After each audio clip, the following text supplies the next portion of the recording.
오늘 말씀 보도록 할게요. 오늘 누가복음 1장 1절 오늘 좀 보도록 하겠습니다. 누가복음 1장 1절입니다. 네, 길지 않으니까 네. 같이 한 목소리로 한번 읽겠습니다. 시작. 우리 중에 이루어진 사실에 대하여. 네. 자, 오늘은요. 하나님의 목적과 계획, 우리 중에 이루어진 사실이란 제목으로 오늘 조금 말씀을 좀 보려고 합니다. 신약 성경은 4개로 가 아니라 사복음서가 4개로 이루어져 있죠. 네. 비웃지 마세요. 네. 네, 좀 그래요. 네. 사복음서 4개로 이루어져 있죠. 마태, 마가, 누가, 요한복음. 이렇게 이루어져 있습니다. 왜 4개로 이루어져 있을까 혹시 생각해 보신 적 있으세요? 네.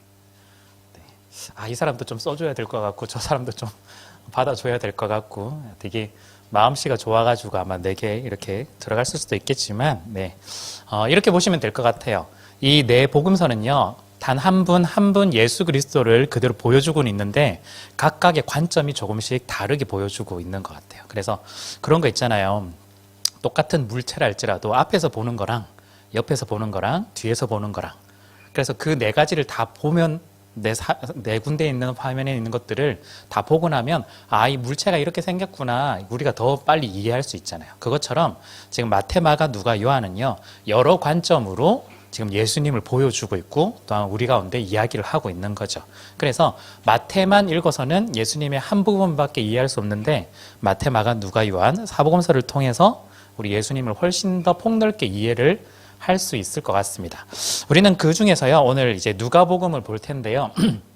우리 큐티책 지금 진행해 가고 있는데, 네, 그래서 큐티책 많이 사셔가지고, 네, 큐티 하셨으면 좋겠습니다. 자, 우리 누가복음서를 볼 텐데, 성경을 보실 때 아마 이런 크게 2가지의 관점이 아마 여러분들이 있으실 거예요. 읽으실 때 어떤 거냐면, 하나는 그냥 이야기가 되어 있다면 이야기 순서, 시간 순서대로 쭉 한번 읽어 나가는 그런 것도 있을 거고요. 또 한 가지는 난 성격이 좀 꼼꼼하고 성경 공부를 하고 싶어. 그래서 정말 꼼꼼하게 하나씩 따져가면서 아마 읽으시는 분들도 분명히 있지 않을까. 장단점이 분명히 있겠죠. 묵상하려고 했는데 성경 공부 스타일은 결국 묵상은 안 하고 막 이렇게 꼼꼼하게 따지는 스타일이 있고, 꼼꼼하게 따지려고 했는데 내 스타일은 항상 묵상하는 스타일이야 해서 사실은 제대로 보지 못하고 넘어가는 경우도 분명히 있을 수도 있는 것 같아요. 자, 이왕 읽는 거야. 우리 누가복음 이제 읽으실 때 이 2가지의 내용들을 다 같이 병행해서 읽어보면 어떨까 싶어요.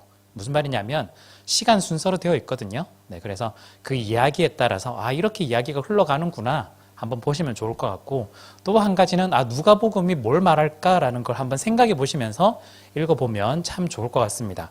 어떤 책이든 그 저자의 목적이 있잖아요. 의도가 있잖아요. 여러분들 좋아하시는 소설도 마찬가지고, 또 대학을 다닐 때 전공서적도 마찬가지고 의도하는 바가 분명하잖아요. 거기에 따라서 우리 성경도 그렇게 읽어보는 거예요. 누가가 적었는데 누가가 말하고자 하는 건 무엇이었을까? 누가가 예수님을 보여줄 때 어떤 부분을 조금 더 강조해서 보여주고 있을까? 그걸 한번 생각해 보신다면 도움이 되실 거예요. 그런데 문제는 우리가 막상 읽어본다고 해서 그게 잘 눈에 띄지가 않는다라는 거죠. 어떻게 하면 좋을까요? 큐티책 앞에 보면 누가복음 서론이 이렇게 나와 있거든요. 네, 큐티책 말고 또 본인이 가지고 있는 책들을 활용하시면 될 것 같아요. 서론적인 부분들을 본다면 누가복음이 이런 것들 이야기를 하고 있구나. 여러분들이 분명히 도움을 아마 얻으실 것 같습니다. 그 누가복음에는요, 그래서 몇 가지 주제가 있는데요. 이 몇 가지 주제를 가지고 이제 설교를 좀 진행해 보려고 합니다. 한 5가지 정도 이렇게 한번 잡았는데요. 첫 번째는 하나님의 목적이 누가복음에 조금 더 선명하게 나오고요. 2번째는 다른 복음서에 비해서 성령에 대해서, 기도에 대해서 되게 강조를 많이 하고 있어요.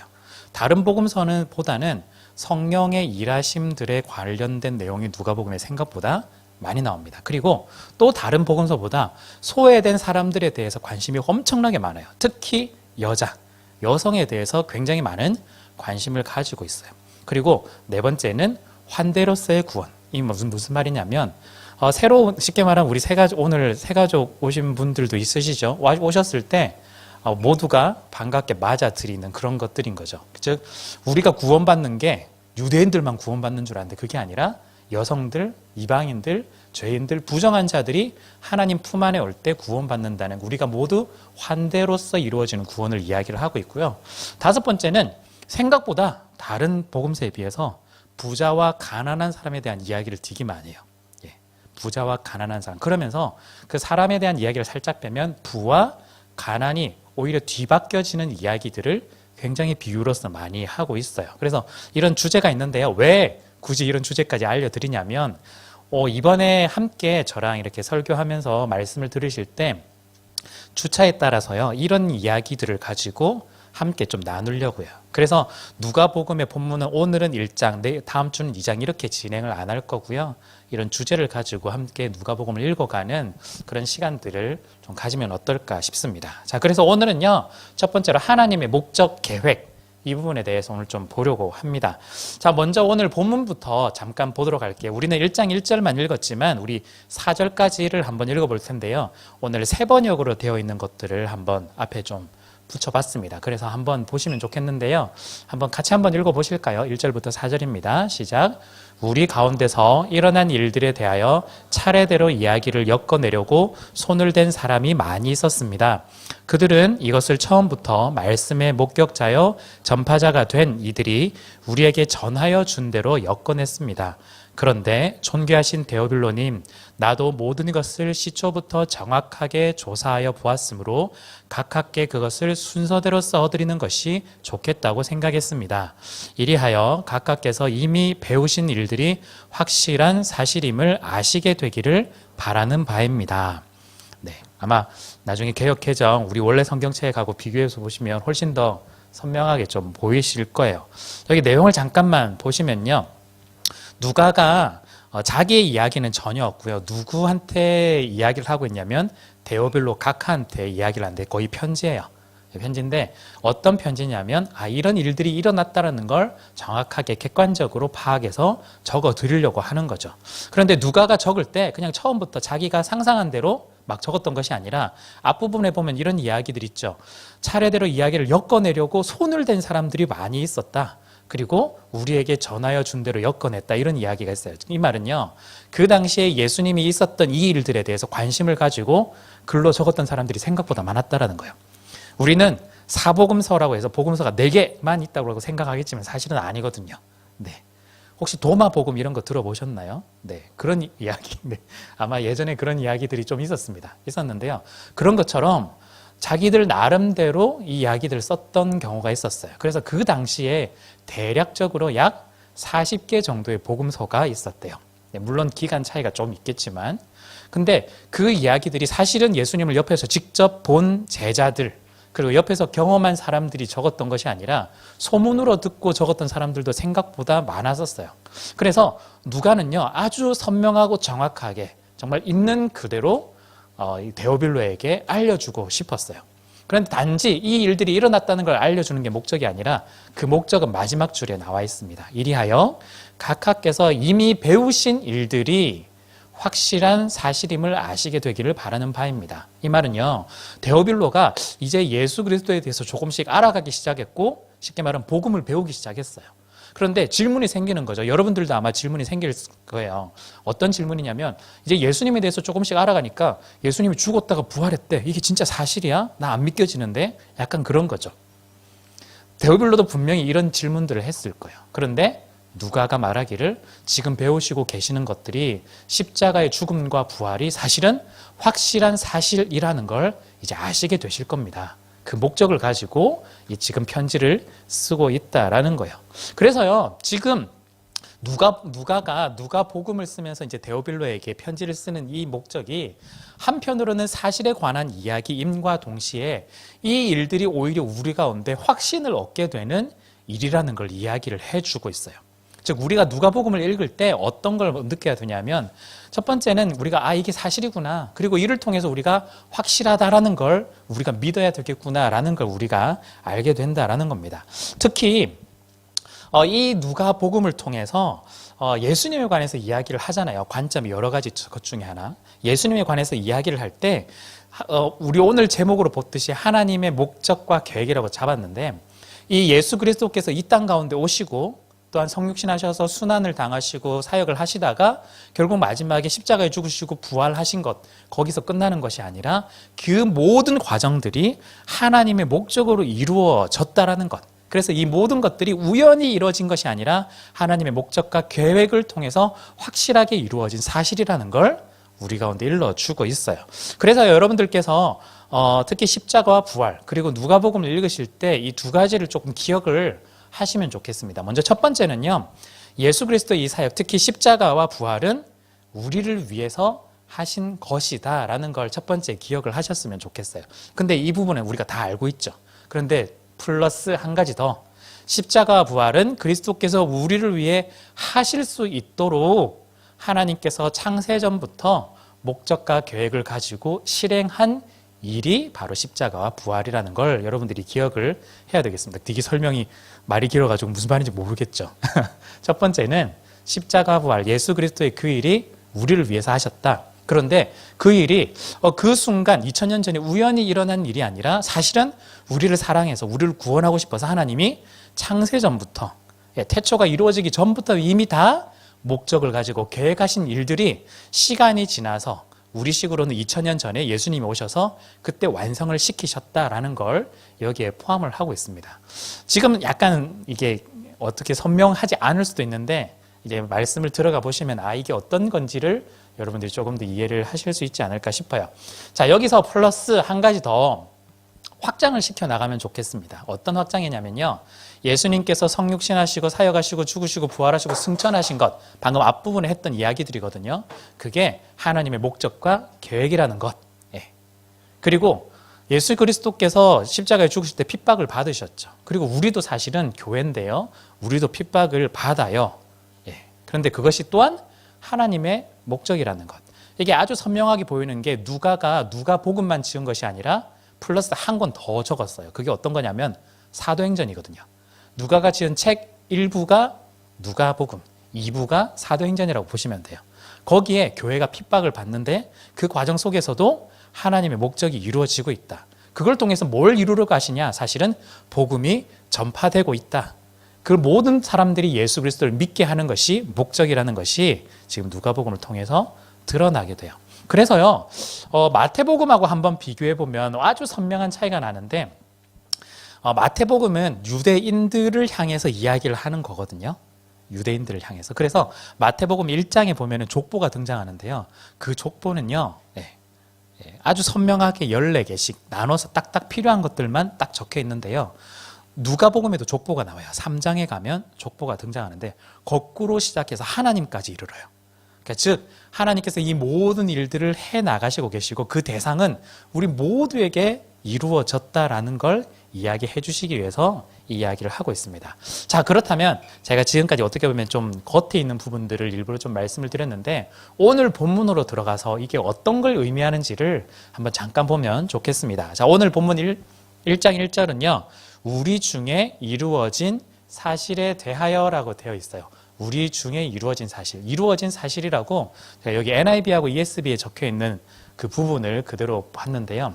한글 성경이랑 확 눈에 잘 안 들어오니까 그냥 좀 해봤는데 약간 현재 완료 분사. 그리고 약간 보면은 수동태로 되어 있죠.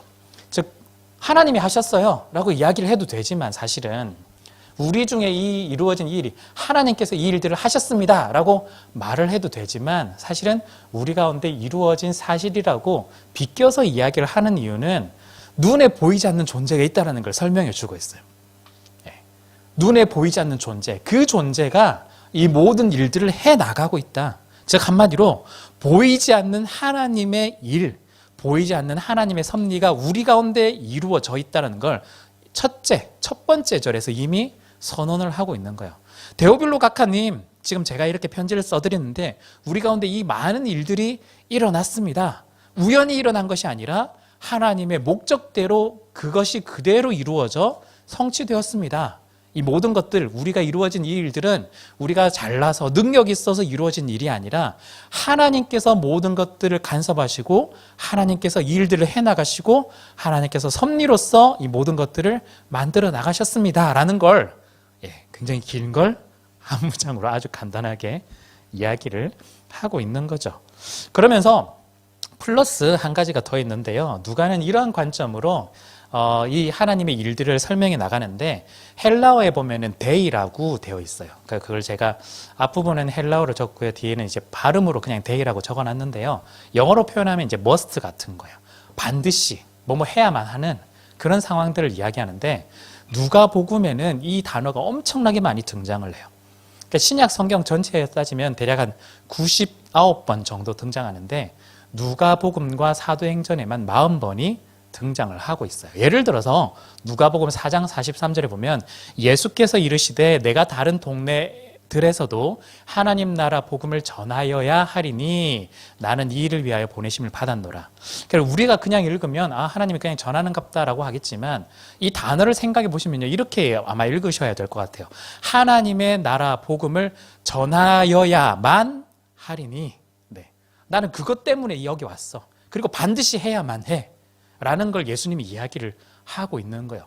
그래서 혹시 영어가 편하신 분들은 영어 성경을 보시면 그 단어들이 굉장히 선명하게 이렇게 표시가 되어 있거든요. must를 활용한다든지.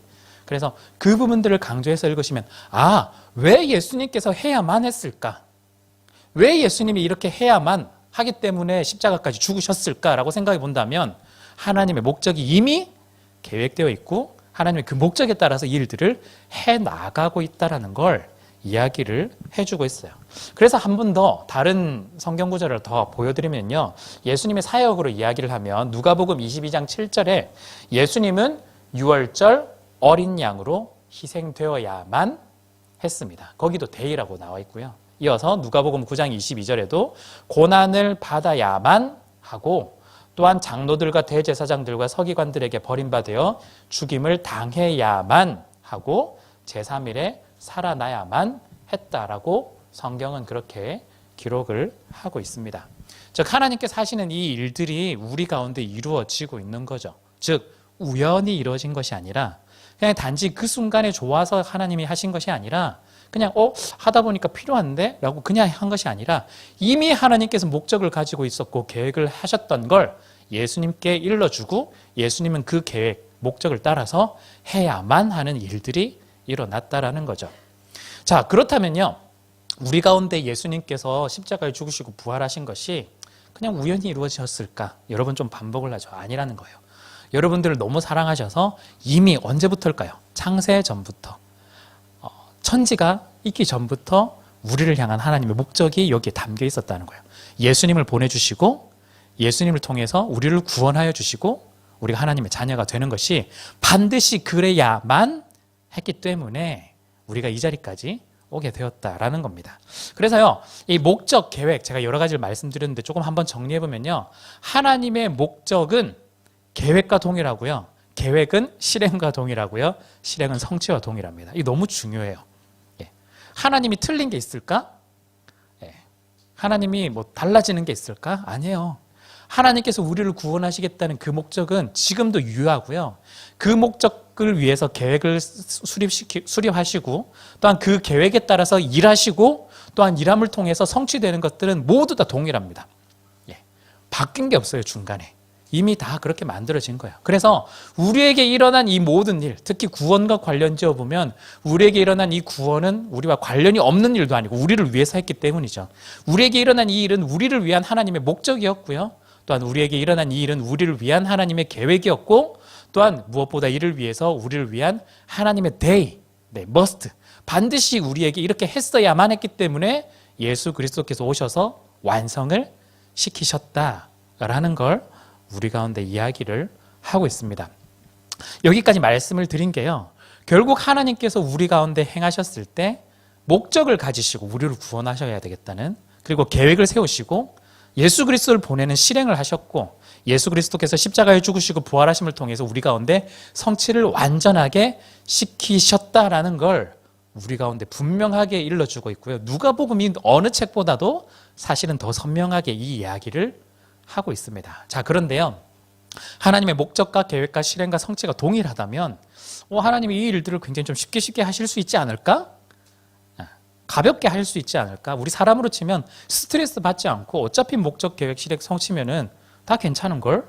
라고 할 수 있는데 사실은 그렇지 않았다라는 거예요.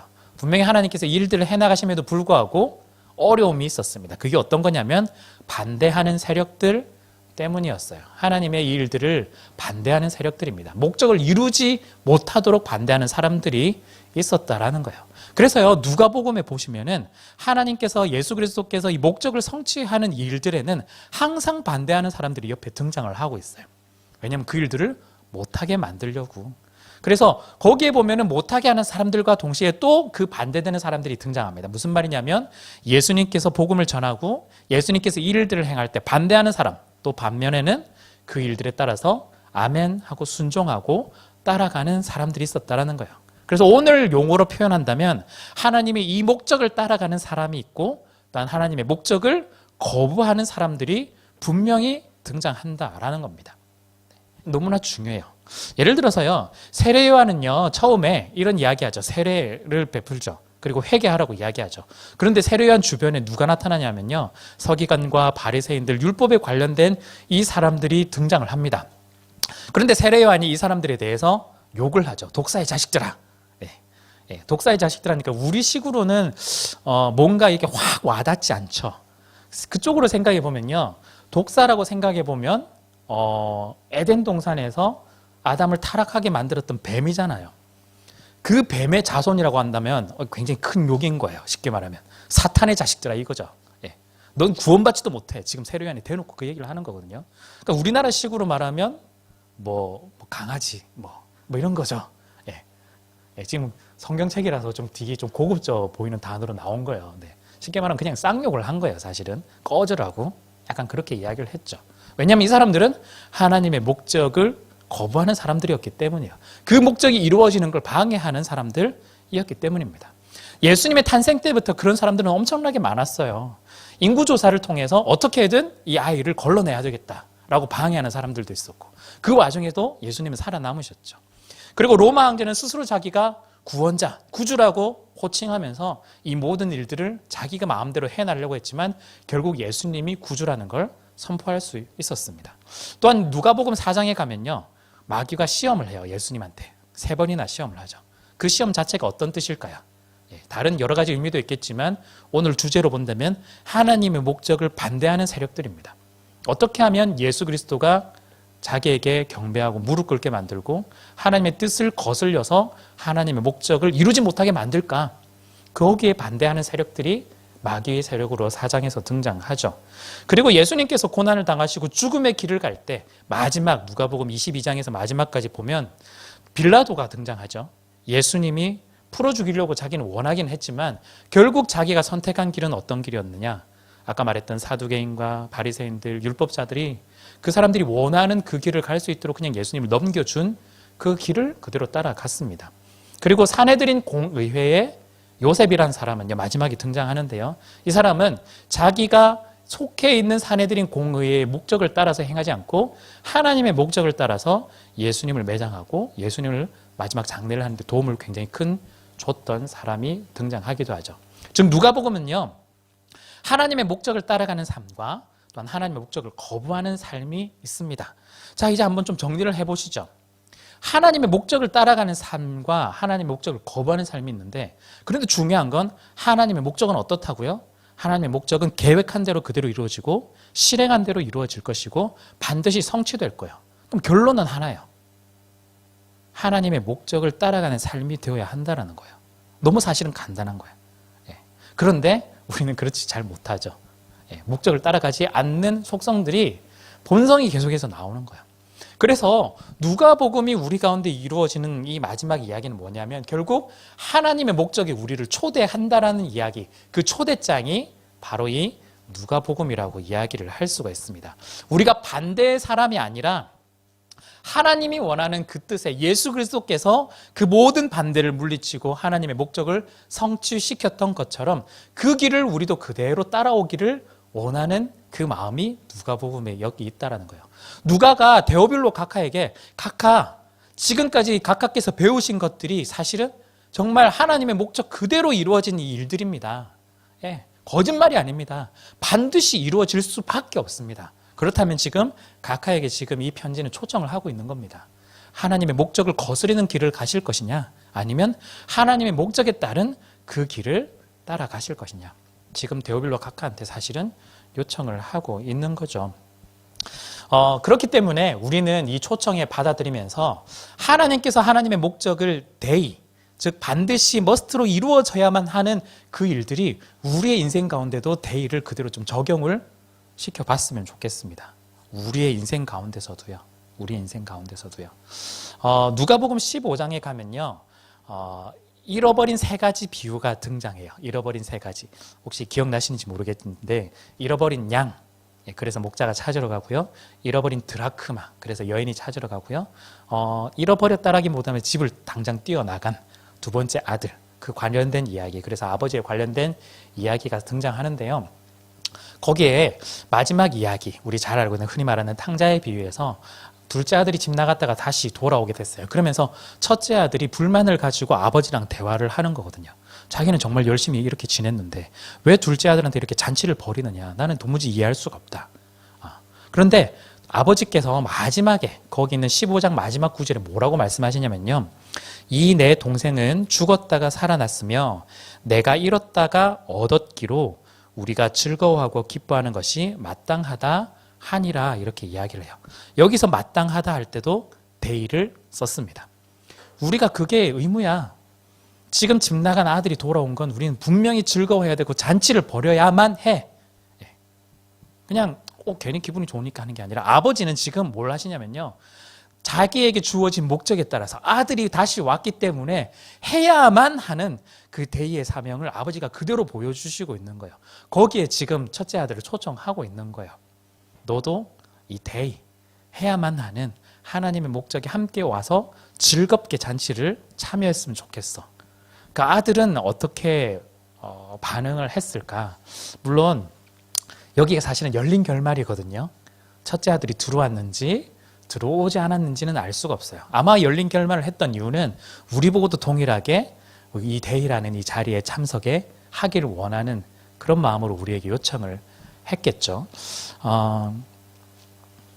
우리가 초대받은 사람들이라면요. 이제는 그 초청장에 따라서 하나님의 이 목적에 함께 참여를 했으면 좋겠습니다.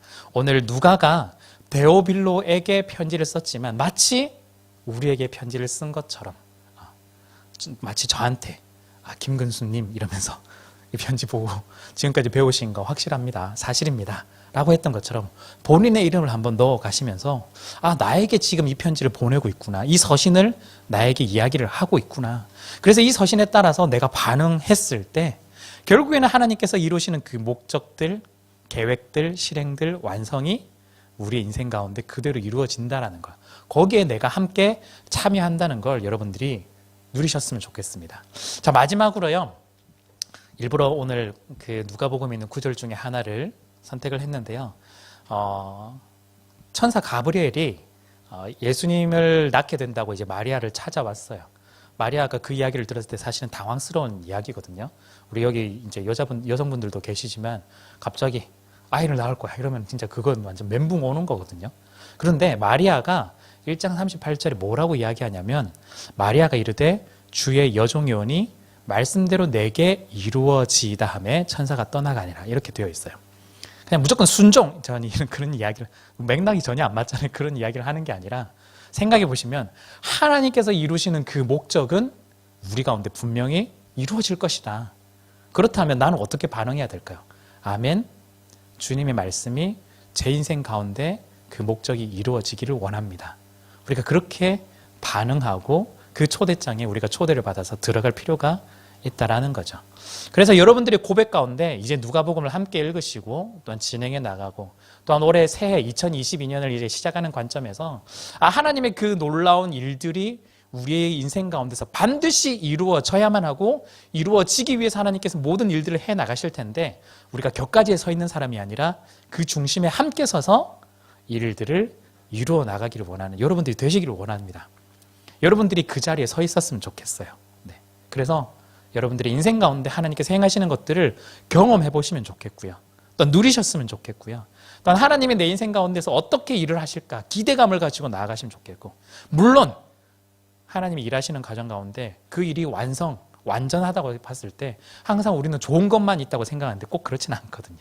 때로는 넘어지기도 하고 쓰러지기도 하겠지만 그럼에도 불구하고 예수님께서 넘어지고 쓰러지고 죽기까지 나아가셨지만 그럼에도 불구하고 다시 부활하셔서 이 모든 일을 성취하셨던 것처럼 우리의 인생 가운데서도 하나님께서 반드시 이루시고 성취하신다는 그 믿음을 가지고 나가신다면 어떤 어려움이라도 든든하게 이겨내지 않을까 싶습니다.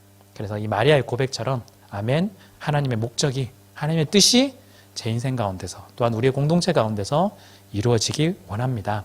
이런 고백을 하는 우리가 되었으면 좋겠습니다. 말씀 맺겠습니다. 우리 가운데 하나님께서 목적들 또한 계획들을 계속해서 이행해 나가실 겁니다. 우리가 그 하나님을 의지했으면 좋겠고요. 기대했으면 좋겠고요. 또한 바라봤으면 좋겠고요.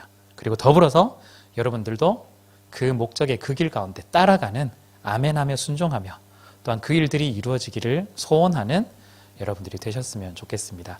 누가복음 한번 쭉 마가복음보다는 양이 많지만 한번 쭉 읽어 나가시면서 함께 이 일들을 또한 저랑 같이 주제별로 한번 보시면서 재미있게 한번 찾아가 보시면 너무나 좋을 것 같습니다.